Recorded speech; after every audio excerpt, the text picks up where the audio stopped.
Un carrefour des formations a été organisé pour la deuxième année consécutive au Tanzmatten de Sélestat.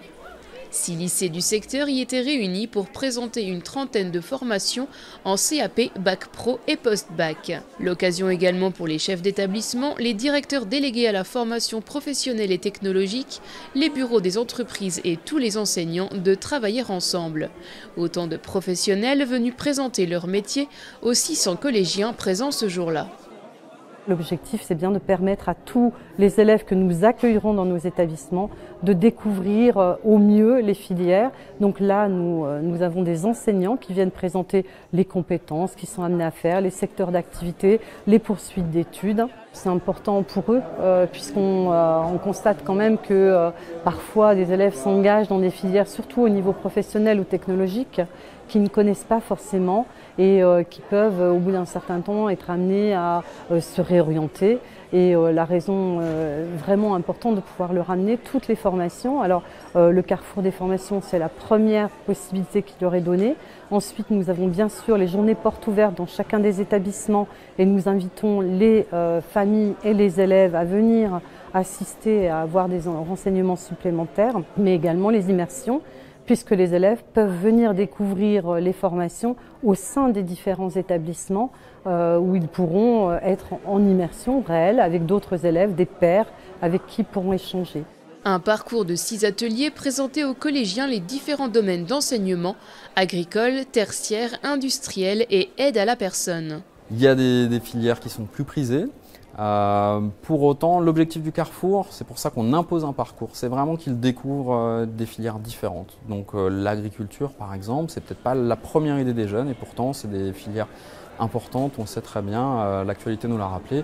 Donc on assume vraiment ce parcours qu'on veut diversifier. Alors parfois, certes, les jeunes arrivent sur des stands et ils ne sont pas passionnés d'emblée et puis finalement ils découvrent quelque chose et parfois ils repartent avec l'idée que ça pourrait peut-être constituer leur avenir.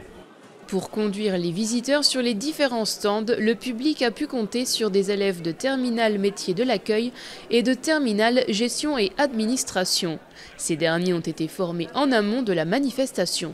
Nous, sur nos cours, on a des cours de chef-d'œuvre et de co-intervention donc avec des professeurs de maths et de français.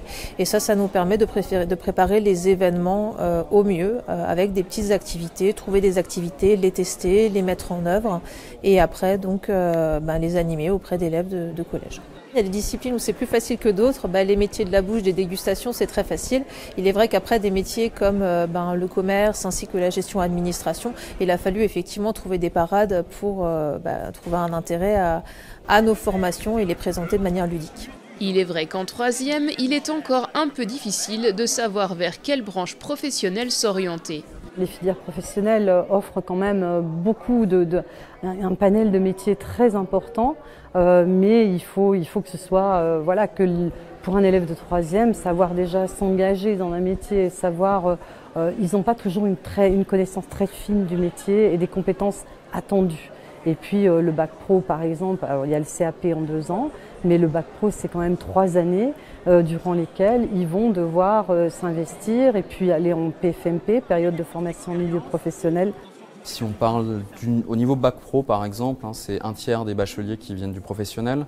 On a ensuite un 6e pour la voie technologique et à peu près la moitié qui est pour la voie générale. Donc le lycée professionnel scolarise quand même plus du tiers, un peu plus de 35%, 40% des lycéens. Un petit questionnaire à chaque atelier évaluait l'élève sur son savoir-être ainsi que l'intérêt porté à la formation. L'investissement de chacun a ensuite été valorisé par la remise de chèques cadeaux.